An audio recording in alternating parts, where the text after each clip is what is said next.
वृश्चिक राशि वाले बंधुओं, आप सभी का बहुत बहुत स्वागत है, हृदय से अभिनंदन है, आभार है आपके अपने चैनल वैदिक मंथन भिंड यूट्यूब चैनल में। तो वृश्चिक राशि वालों, जरा ध्यान से सुनिए। आने वाले 3 से 5 दिन आपके जीवन में बहुत बड़े संकट, बहुत बड़ा खतरा लेकर आ रहे हैं। और ये हम आपको डरा नहीं रहे हैं, ये आपके लिए एक चेतावनी है, एक अलार्म है। जैसे खतरे का अलार्म होता है, वैसे ही आज का यह कार्यक्रम आपको आने वाले खतरे और मुसीबतों से बचाने का कार्य करेगा। जब खतरा बताएंगे तभी तो बताएंगे कि खतरे से कैसे बचना है। अगर आपको केवल मीठी मीठी बातें ही बताएंगे तो खतरा आपको बहुत परेशान कर सकता है। कब आकर कब आपको तहस नहस कर देगा, आपको पता भी नहीं चलेगा। तो सच्चा ज्ञान आपको बता रहे हैं, आने वाले 3 से 5 दिनों में आपके ऊपर घात होगा। 3 तरह से आपके ऊपर धोखा किया जाएगा। आपको छल और कपट का सामना करना होगा। सावधानी से कार्यक्रम को देखना है, क्योंकि बंधु बहुत सारे लोग ऐसे हैं जो हमसे कुंडली आकलन कराते हैं, हमसे मीटिंग करते हैं, चर्चाएं करते हैं, तो उस समय पर ये कहते हैं कि गुरुजी, हमारी अपनी सगी बहन ही हमारे ऊपर टोना टोटका करवा रही है, हमारा भाई ही करवा रहा है, हमारे रिश्ते में एक हैं, बुजुर्ग हैं लेकिन तांत्रिक टाइप के हैं और हमारे ऊपर तंत्र मंत्र करवा रहे हैं।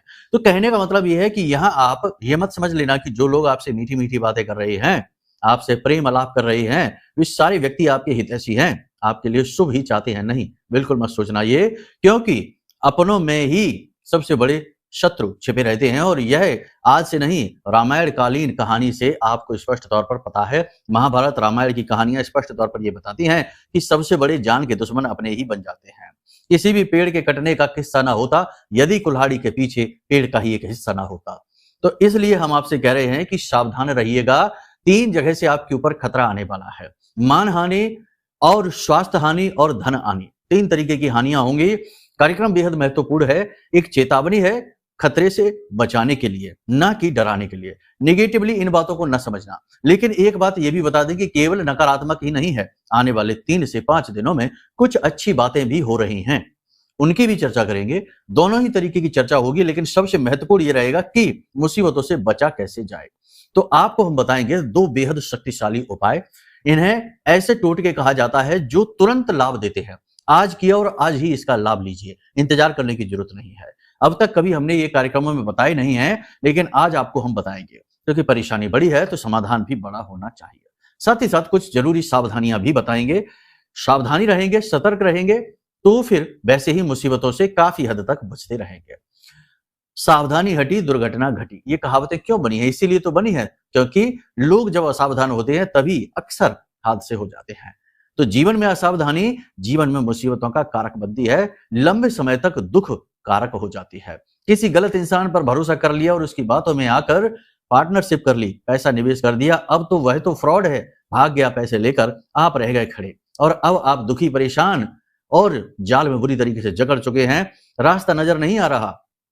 कभी कभी ऐसा होता है कि किसी के कहने सुनने पर विदेश चले गए और विदेश में जाकर बड़े हसीन सपने लेकर गए थे, लेकिन वहां पर जाकर सारे अरमान ठंडे हो गए, कुछ नहीं कर पा रहे हैं, छोटे छोटे काम करके जैसे तैसे गुजारा कर पा रहे हैं। और जिस आदमी ने आपको हसीन सपने दिखाए थे उसने तो अपना पैसा ले लिया, आपसे कमीशन ले लिया, इधर उधर से कमा लिया, आप रह गए खड़ी के खड़े।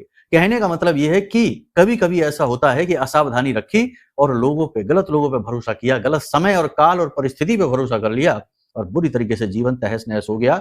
फिर वर्षों वर्ष दुख तकलीफ में गुजरते हैं इस कमी का हर्जाना देने में। कहने का मतलब यह है कि सावधानी सबसे बड़ा उपाय है और वही हम अपने कार्यक्रमों के माध्यम से आपको सिखाते बताते रहते हैं।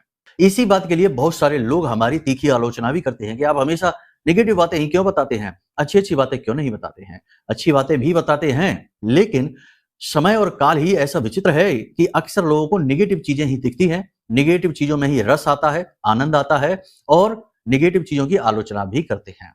तो यही है, इसी की वजह से कुछ बहुत ही कम लोग हैं जो आलोचना करते हैं, बाकी बहुत सारे लोग हैं जो तो हमें धन्यवाद देते हैं कि गुरुजी आपने हमें बचा लिया बड़ी मुसीबतों में पड़ने से, सचमुच में यही हो रहा था और आपके कहे अनुसार हम बच गए।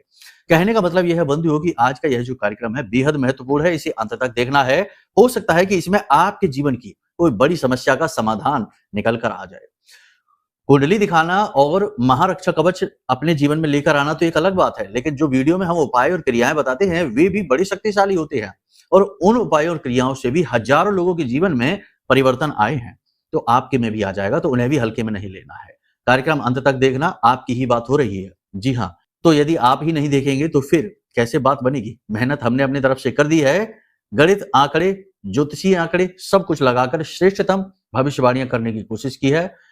अब देखना आपका धर्म है। तो चलिए पूरे भाव के साथ महामाई को याद करते हैं, कार्यक्रम की शुरुआत करते हैं। कमेंट बॉक्स में पूरे भक्ति भाव के साथ लिख डालिए, जय मां भद्रकाली कृपा करो। महामाई निश्चित तौर पर आपके ऊपर कृपा कर चुकी हैं, तभी तो आप यह कार्यक्रम देख रहे हैं, उनकी ही कृपा के तौर पर।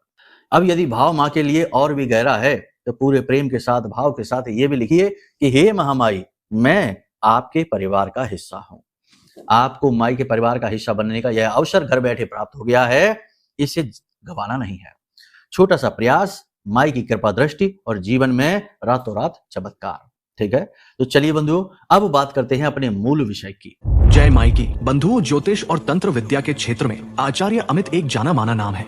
पूज्य गुरुदेव के साधनाओं और ज्योतिष विद्या के अनुभव बेहद दिव्य है। जी हाँ, पूज्य गुरुदेव ने जिसकी भी कुंडली का विश्लेषण किया और कुंडली के अनुसार उसे सटीक उपाय व महामाई माँ बगलामुखी की विशेष कृपा दी, उसके जीवन में सकारात्मक बदलाव तो आ ही है। फिर चाहे समस्या कितनी ही कठिन क्यों ना हो, समाधान तो अवश्य हुआ है। अब ऐसे में यदि आप भी अपने जीवन की किसी बड़ी समस्या से जूझ रहे हैं, जैसे कि कर्जा बढ़ता ही जा रहा है, काम धंधा और व्यापार सब रुक चुका है, रिश्ते नातों में तनाव हद से ज्यादा बढ़ गया है, पूरा जीवन ही नकारात्मकताओं से भर गया है, तो ऐसे में यही सही समय है जब आप श्रेष्ठ गुरु से मार्गदर्शन प्राप्त करें और जीवन के अंधकार को समाप्त कर दिव्य प्रकाश की ओर कदम बढ़ाएं। वीडियो में दिए गए नंबरों पर तुरंत संपर्क करिए और अपनी कुंडली का विश्लेषण व समाधान पूज्य गुरुदेव के द्वारा करवा लीजिए। देर ना करें, आपके देवी देवताओं के आशीर्वाद से ये मौका खुद चलकर आपके पास आया है, इसे गंवाना नहीं है।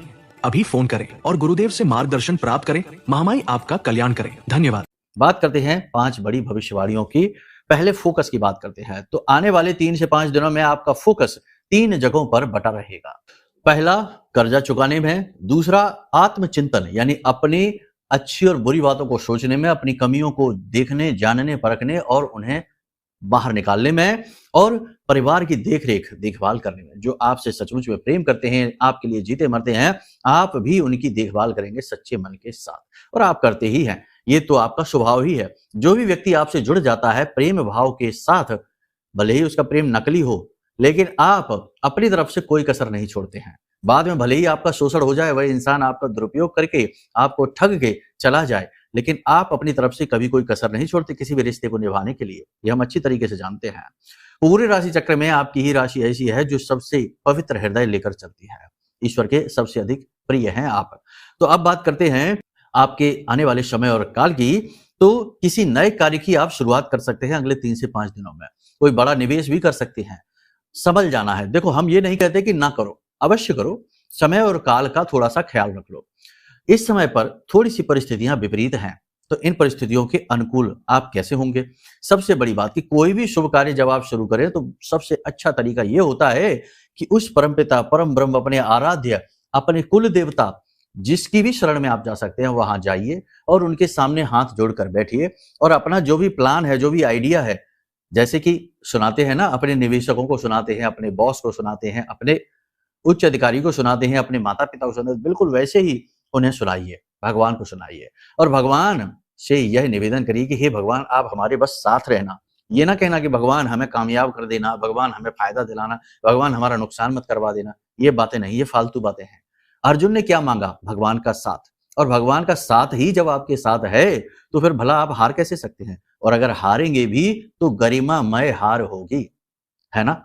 और यही तो चाहिए जीवन में, एक गंभीरता, एक ठहराव, एक गरिमा और जीवन की पवित्रता का अनुभव साथ में हो तो जीवन अच्छा लगता है, सुलभ हो जाता है, कठिनाइयां कम हो जाती हैं। भगवान का साथ होने का एहसास ही बहुत बड़ा एहसास होता है। तो आपको भगवान से कहना है कि हे भगवान, हम इस नए कार्य को शुरू करने जा रहे हैं, दुकान खोलने जा रहे हैं, फैक्ट्री शुरू करने जा रहे हैं, कमीशन का कार्य शुरू करने जा रहे हैं, कुछ भी XYZ, कोई भी कार्य आप करने जा रहे हैं, भगवान हम ये कार्य करने जा रहे हैं। हम अपनी तरफ से पूरी ईमानदारी रखने का प्रयास करेंगे, अपनी तरफ से कभी कोई गलत कार्य नहीं करेंगे, कभी किसी को दुख नहीं पहुंचाएंगे और जो भी मान मर्यादाएं हैं उनका पूरा ख्याल रखेंगे। फिर भी जो भूल चूक हो उसे एक मूर्ख बालक समझ के मुझे माफ कर देना और भगवान से कहना कि आप हमारे साथ रहना। बस इस तरह से प्रेम पूर्ण, भावपूर्ण निवेदन करके और थोड़ी सी दक्षिणा प्रसाद के रूप में भगवान को समर्पित कर देना। अब कुछ मूर्ख यहाँ पर ये कहेंगे कि भगवान को पैसे की क्या जरूरत है? भगवान को पैसे की कोई जरूरत नहीं है, भगवान को आपकी निवेदन की भी कोई जरूरत नहीं है। भगवान अपने आप में पूर्ण है। लेकिन उन्हीं की वस्तु उन्हीं को समर्पित करना, यही तो भाव है। तो बस यही है, भाव महत्वपूर्ण है, ठीक है ना, कुतर्क नहीं। कुतर्क ने ही समाज को, जीवन को बर्बाद कर रखा है। बुद्धि इतनी है नहीं कि तर्क कर सकें, तो कुतर्क करके ही जीत लेते हैं, क्योंकि कुतर्कियों के आगे तो बड़े बड़े बुद्धिमान भी मौन हो जाते हैं। तो यही तो समस्या हो चुकी है। तो आपको ये चीजें मन में नहीं लानी है, ठीक है। शुद्ध मन के साथ में ये कार्य करिए और देखिए फिर कैसे आपको दिन दूनी रात चौगनी तरक्की मिलेगी। अरे जब भगवान का साथ आपने ले लिया है, भाव आपके हृदय में जाग चुका है, तो आपकी जीवन में असफलता आएगी ही नहीं, और आएगी भी तो गरिमामय असफलता आएगी, आपको तोड़ने के लिए नहीं और मजबूत करने के लिए आएगी। याद रखना, ये कोई उपदेश नहीं है, ये जीवन की हकीकत है, सच्चाई है। प्राचीन भारत की परंपरा है, हिंदू और सनातनी परंपरा है। यहाँ हर वक्त भगवान को साथ रहने की मांग की जाती है, भगवान से चीजें नहीं मांगी जाती। इतना तो पुरुषार्थ आपके अंदर, सबके अंदर होना ही चाहिए कि चीजें तो हम खुद ही समेट लेंगे, बस आप प्रभु हमारे साथ बने रहिए। यही है हमारी विचारधारा, सनातनी विचारधारा, इसे अपने मन में जगा कर रखिए, ठीक है। और देखिए कैसे भगवान आपको हाथ पकड़ कर लेकर जाते हैं जीत की ओर, विजय की ओर।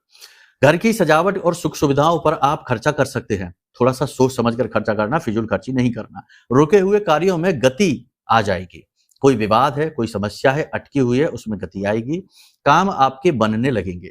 लेकिन एक्साइटमेंट नहीं होना है। जो भी चीजें हो रही हैं, बन रही हैं, अच्छी हो रही हैं, उनके विषय में लोगों को यूं ही प्रलाप न करने लगना, अनर्गल बातें न करने लगना, सेकी न बघारने लगना, जोश में आकर, एक्साइटमेंट में आकर लोगों को दिल की बात ना बताने लगना, वरना फिर से ब्रेक लग जाएंगे, ठीक है। आपको नजर बहुत जल्दी लग जाती है, क्योंकि आपसे चिढ़ने वालों की कोई कमी नहीं। चिढ़ने का मतलब ये नहीं होता है कि किसी के पास बहुत पैसा हो, बहुत सुंदर हो, बहुत अच्छे वस्त्र पहनते हो, इसकी वजह से चिढ़ता है कोई इंसान, ये तो एक अलग ही विषय है। लेकिन सिर्फ आपके तरीकों से, आपके बोलने के तरीकों से, आपकी समझदारी से, आपके तर्कों से भी लोग चिढ़ सकते हैं। आपके बात करने के लहजे से भी लोग चिढ़ सकते हैं। आप कभी रोते नहीं हैं, बिलखते नहीं हैं, हमेशा मुस्कुराते रहते हैं, इस बात से भी लोग चिढ़ सकते हैं। इसीलिए आपसे चिढ़ने वालों की कोई कमी नहीं है। तो जो भी कुछ अच्छा हो तो उस वक्त तुरंत मौन हो जाइए, अपने मुख को बंद कर लीजिए, एक शब्द भी नहीं बोलना है, ठीक है। अचानक से कहीं से धन लाभ हो सकता है, पैसे की आवक के योग हैं, पैसा आपके जीवन में जरूर आएगा, बस उसका सदुपयोग कर लेना, दबा कर रखना, संभाल कर रखना। आने वाले समय में आपको इसकी बहुत अधिक आवश्यकता रहने वाली है। किसी पुराने परिचित से, मित्र से मुलाकात होगी, मन अच्छा होगा, पुरानी यादें ताजा होंगी, घर में कोई मेहमान भी आ सकता है, इसके भी योग हैं। आपके घर में किसी प्रकार का कोई धार्मिक मांगलिक कार्यक्रम हो सकता है और आप खुद भी किसी विशेष पूजा पाठ अनुष्ठान में भाग ले सकते हैं और अपनी तरफ से भी कर सकते हैं। किसी सामाजिक कार्य में आप किसी प्रकार का सहयोग कर सकते हैं, बढ़ चढ़कर आगे आ सकते हैं, साथ दे सकते हैं। लेकिन एक चीज यहां पर यह रहेगी कि कोई आपका अपना ही आपका दिल दुखाएगा। परिवार में भले ही सब कुछ ठीक दिख रहा हो, लेकिन अंदर ही अंदर कहीं ना कहीं आपके प्रति नकारात्मकता स्पष्ट तौर पर दिखाई देगी। कोई ना कोई ऐसी बात, कोई ना कोई ऐसी चीज होती रहेगी जो कहीं ना कहीं थोड़ी थोड़ी आपको खटकती सी रहेगी। अब फिर से वही बात हो गई कि कोई कहेगा कि ये क्या आप कह रहे हैं, यही तो सच है, अपने दिल पर हाथ रखकर कहिए और आपको जवाब मिल जाएगा, ठीक है ना। यानी कि कहीं ना कुछ भावनात्मक असंतोष आपके मन में रहेगा। सब कुछ ठीक होते हुए भी खालीपन, कमी का एहसास आपके मन में रहेगा। जो सच है वो यही है, ठीक है। कोई व्यक्ति आपके साथ किसी प्रकार का फ्रॉड कर सकता है, विश्वासघात कर सकता है, खास तौर से पैसे को लेकर, तो थोड़ा सा संभल कर रहना है। बिना सोचे समझे किसी को पैसे नहीं देना, अगले 3 से 5 दिनों तक उधार पैसे किसी को नहीं देने हैं। और सबसे बड़ी बात कि किसी के साथ कोई भी नई डील करने जा रहे हैं, पार्टनरशिप करने जा रहे हैं, निवेश ले रहे हैं, पैसे ले रहे हैं, कुछ भी कर रहे हैं या खुद भी दे रहे हैं, तो थोड़ा सा सतर्क ज्यादा रहना, अलर्ट ज्यादा रहना। कोई डॉक्यूमेंट वगैरह साइन करने से पहले सोच लेना, उसे अच्छी तरीके से पढ़ लेना। ससुराल पक्ष से किसी प्रकार की अनबन हो सकती है, थोड़ी बहुत नोक झोंक भी हो सकती है। जीवन साथी का रवैया भी आपको थोड़ा सा निराश करेगा। कुछ चिड़चिड़ाहट हो सकती है, आपका जो होता है ना वैचारिक मतभेद हो सकता है, थोड़ी बहुत नोक झोंक हो सकती है। कहीं ना कहीं इमोशनली आपको डिससेटिस्फैक्शन रहेगा अपने जीवन साथी से। उस प्रेम की जिसकी आपको आवश्यकता है वह दिखेगा नहीं आपको, और यही चीज रहने वाली है प्रेमियों के साथ। नए प्रेम संबंध नहीं बनेंगे और जो चल रहे हैं उन प्रेम संबंधों में भी तनाव थोड़ा बहुत दिखाई देगा स्पष्ट तौर पर। ऐसा लगेगा आपको जैसे कि आपका जो पार्टनर है वह आपकी सुन नहीं रहा, मनमानी कर रहा है, आपकी अच्छी से अच्छी बात को भी कुतर्क करके काटने की कोशिश कर रहा है, आपसे बहस कर रहा है, आर्ग्यूमेंट कर रहा है, ऐसा आपको लगेगा। आपके मन में नेगेटिव विचार अचानक से घर कर जाएंगे, अचानक से आपका मन दुखी हो जाएगा, व्याकुल हो जाएगा। लगातार चल रहे संघर्षों से, स्ट्रगल से, तनाव से आप थोड़े दुखी हो जाएंगे, हताश हो जाएंगे, मन में निराशा घर करने लगेगी, अकेलेपन का एहसास होगा और आप अकेले में जाएंगे भी। सब भीड़ भाड़ को साइड में रख के छोड़ के आप एकांत में अकेले में बैठेंगे, आत्मचिंतन करेंगे, आत्म मंथन करेंगे, अपने जीवन की कहानी को फिर से पढ़ने की कोशिश करेंगे। कहां से, किस वजह से कष्ट आया है, क्यों आया है, कहां आपकी गलती है, किसी ने आपके साथ छल किया, धोखा किया, तो ऐसा उसने क्यों किया। लेकिन इन सब के बीच में कहीं ना कहीं आप दुखी रहेंगे, व्याकुल रहेंगे, आंसू भी आंखों से आ जाएंगे। ये सारी बातें आपकी व्यक्तिगत बातें हैं, हम आपको बता रहे हैं। बहुत सारे लोग हैं जिनके जीवन में ये चीजें घटित होंगी। हो सकता है कि बहुत सारे लोगों के जीवन में ये चीज घटित ना हो, और हो भी तो बहुत ज्यादा बुरी स्थिति से घटित हो। देखो, ऐसा है कि जो हम आपको बता रहे हैं वो आज की ग्रह की स्थितियां हैं, लेकिन आपके जीवन की परिस्थिति हो सकता है कि थोड़ी बहुत इससे अलग भी हो, या आप लंबे समय से किसी एक ही चीज से जूझते चले आ रहे हैं। पहले ठीक स्थिति थी, अब एकदम से स्थिति खराब हो गई है, तंगी बहुत हो गई, पैसे की परेशानी बहुत बढ़ गई है। यानी कहने का मतलब यह है कि किसी एक ऐसी समस्या से आप जूझ रहे हैं जिससे छुटकारा आपको नहीं मिल पा रहा है। तो इसका कारण यह है कि कुंडली में कोई पाप ग्रह योग बना है। कुंडली में तो ऐसे ऐसे योग बने होते हैं जिसमें कि किसी और के कर्मों की सजा आपको मिलेगी। आपके परिवार में कोई एक ऐसा व्यक्ति होगा जो बहुत सारा जुआ खेल देगा, बहुत बड़ा बिजनेस कोई कर देगा और लॉस हो जाएगा, और फिर कर्जा ले लेगा। अब आपको भी कर्जा लेकर उसका कर्जा चुकाना पड़ेगा। अब आपने तो कुछ नहीं किया, जो किया उसने किया, लेकिन सजा आपको मिल रही है। संसाधन आपके कम हो गए, घर में तनाव आपके हो गया, स्ट्रेस आपके लिए आ गया, तो दूसरे के कर्मों की सजा खुद भुगतनी पड़ती है। ऐसे ऐसे भी योग होते हैं। तो आप समझ लीजिए, रोग कारक योग होते हैं जो जीवन में रोगी बनाकर रखते हैं। कोई एक रोग ऐसा हो गया जिससे पीछा ही नहीं छूटता, खूब दवाई करवा ली तब भी नहीं, या कर्जा कारक, तो कोई योग होते हैं। तो इसके लिए सबसे अच्छा उपाय यह है कि अपनी कुंडली आकलन करा लो। कुंडली आकलन कराने से क्या होता है कि आपके जो योग है, नेगेटिव योग है, जो पाप ग्रही योग हैं, जिन्होंने जीवन को नष्ट कर रखा है, उनके बारे में पता लग जाता है। और उपायों के माध्यम से, प्रायश्चित कर्म कहते हैं उपायों को, इन प्रायश्चित कर्मों के माध्यम से इन योगों से छुटकारा प्राप्त हो जाता है। और जब आपको इन योगों से छुटकारा प्राप्त हो जाएगा तो इसका परिणाम तुरंत ही दिखाई देगा। लेकिन स्थिति यह भी होती है कि अगर लंबे समय तक इस तरीके का योग बन गया है तो वह इतनी निगेटिविटी जीवन में इकट्ठी कर देता है, भर देता है, कि फिर उपाय भी फलित नहीं होते। बहुत सारे लोग हमसे ये कहते हैं कि गुरु जी आपने जो उपाय दिए उनसे कुछ दिन तो ठीक रहा, लेकिन फिर से वही स्थितियां हो गई, फिर से तनाव आने लगा जीवन में, फिर से पैसे की तंगी आ गई। कुछ दिन तक तो अच्छा चला कि पैसे आने लगे, जीवन ठीक लगने लगा, लेकिन फिर से वही बात है, पैसे का लॉस होने लगा। और भी बहुत सारी बातें होती हैं। तो वो इसलिए हो रहा है क्योंकि लंबे समय तक एक ही स्थिति में, परिस्थिति में रहने की वजह से निगेटिविटी जरूरत से ज्यादा जीवन में बढ़ गई। ठीक वैसे ही जैसे लंबे समय तक शरीर अगर रोगी रह जाता है तो शरीर में फिर रोग भले चला जाए लेकिन कमजोरी तो ठहर ही जाती है। तो अब इस निगेटिविटी को हटाने के लिए सबसे बड़ा उपाय है माई का सिद्ध महारक्षा कवच। यह महारक्षा कवच हमने बनाया ही इस स्थिति के लिए है कि जो लंबे समय से जहां तक एक ही समस्या से पीड़ित चले आ रहे हैं, दुख भोग रहे हैं, बिना किसी बात के परेशानियों में उलझे हुए हैं, ऐसे लोगों के जीवन से निगेटिविटी को, नकारात्मकता को तुरंत हटा दिया जाए। किसी के ऊपर तंत्र मंत्र हो रखा है, किसी ने बंधन करवा दिया है, तो उसे तुरंत हटा दिया जाए। और इस कवच के बड़े शक्तिशाली प्रभाव देखने को भी मिल रहे हैं। लगभग रोज ही लोग हमारे पास फोन करते हैं, मैसेज करते हैं धन्यवाद करने के लिए कि गुरुजी हमारा तो उद्धार हो गया।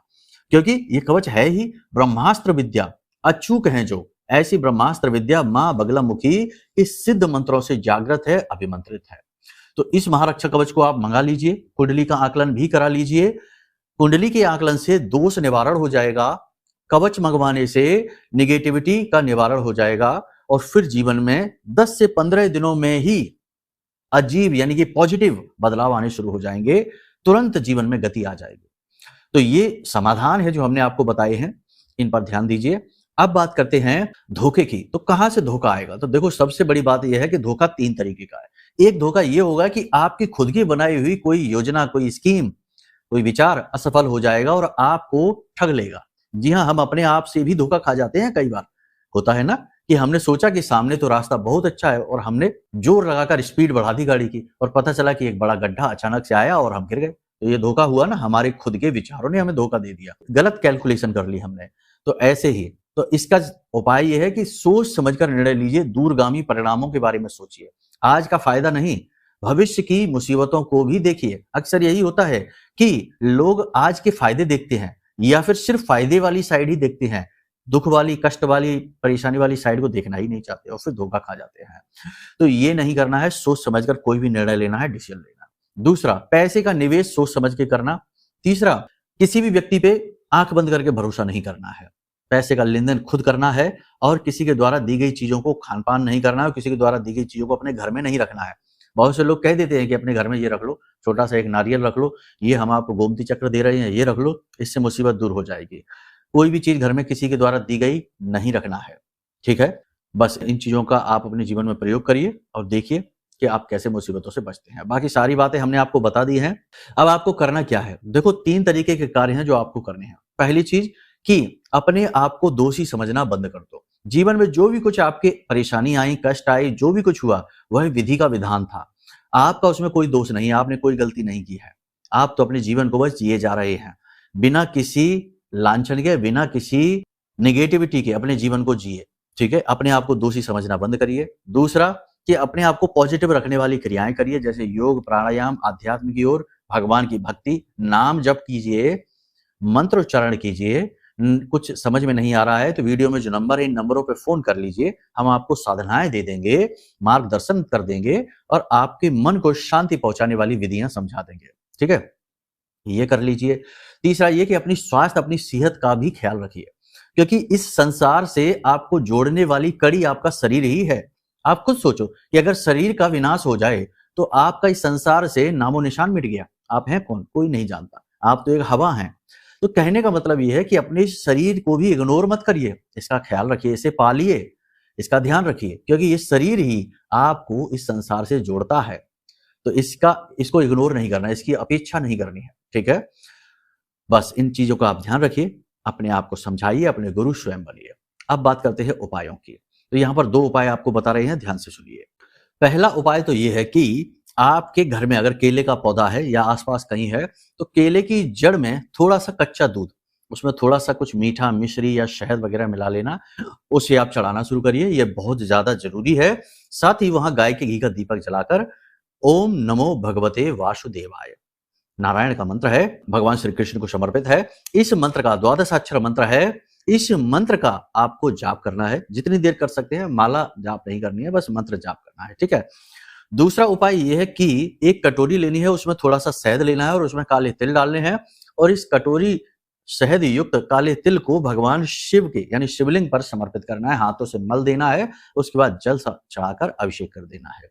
ये क्रिया आप कर दीजिए, इससे आपकी जो नेगेटिविटी है जीवन की वो दूर हो जाएगी, परेशानियां दूर हो जाएंगी और आने वाली जो परेशानियां हैं वे आधे रास्ते से ही लौट जाएंगे। लेकिन जो वीडियो में पहले बातें बताई हैं उन्हें इग्नोर मत करना, उनका भी ख्याल रखना, ठीक है ना। बाकी देखो, भगवान में, महामाई में, आपके जो आराध्य हैं उनमें अपनी भक्ति लौ लगाकर रखिए। खास तौर से अपने इष्ट देव में। देखो, इष्ट देव वो होते हैं जो आपने पिछले जन्म में भी उनकी पूजा पाठ की थी, वही आपके इष्ट देव हैं। हो सकता है कि इस समय और काल पर आप दुनिया की चकाचौंध में, भाग दौड़ में आप भूल चुके हैं कि आपके इष्ट देव कौन हैं। आप अपनी अंतरात्मा की आवाज को सुन नहीं पा रहे हैं। वैसे तो वो आपसे संपर्क करने की कोशिश करेंगे, लेकिन आप शायद समझ नहीं पा रहे उनके इशारों और संकेतों को, क्योंकि भगवान की भाषा तो सांकेतिक है। मन विचलित है तो संकेतों को कैसे समझे? तो ये भी कुंडली आकलन के माध्यम से हम बता देते हैं कि आपके इष्ट देव कौन है, जिनकी आपने पिछले जन्म में भी साधना की थी। तो उनकी इष्ट देव की प्रति मन में भाव रखिए, उनकी विशेष पूजा पाठ साधनाएं प्रारंभ कर दीजिए, आपका उद्धार हो जाएगा। उनके प्रति आपका जो दायित्व है वह पूर्ण होना शुरू हो जाएगा, ठीक है। बाकी पूरी तरीके से आध्यात्मिक रहिए, मन को शुद्ध रखिए, यही आपके लिए हमारी सलाह है। तो चलिए बंधु, उम्मीद करते हैं सारी बातें आपने समझ ली हैं, जीवन में उतारेंगे और अपना उद्धार स्वयं कर पाएंगे। बाकी माता रानी तो है ही आपका, हमारा, सबका उद्धार करने के लिए ही। कोई भी प्रश्न यदि पूछना है तो नंबर वीडियो में है, इन नंबरों पर फोन करिए। कवच मंगाना है, कुंडली आकलन कराना है, सारी सेवाएं आपको हम करने के लिए तैयार हैं और समर्थवान हैं माई की कृपा और आदेश से, ठीक है। तो चलिए बंधु, वाणी को यहीं विराम देते हैं। प्रेम के साथ सच्चे मन से बोलिए जय माई की, जय मां बगलामुखी। हमारे प्रिय और परम पूज्य आचार्य जी ने अपनी साधनाओं के अनुभवों पर आधारित शक्तिशाली उपाय और क्रियाओं के माध्यम से हजारों लोगों के जीवन को पूरी तरह से बदला है। आचार्य जी के द्वारा बताया गया हर एक उपाय इतना सटीक और कारगर होता है कि जो भी इसे पूरे भाव के साथ कर लेता है उसे साक्षात महामाई की कृपा और आशीर्वाद प्राप्त हो जाती है। इसलिए निसंकोच इन उपायों को पूरे भाव के साथ करिए, आपका कल्याण होगा। जय माई की।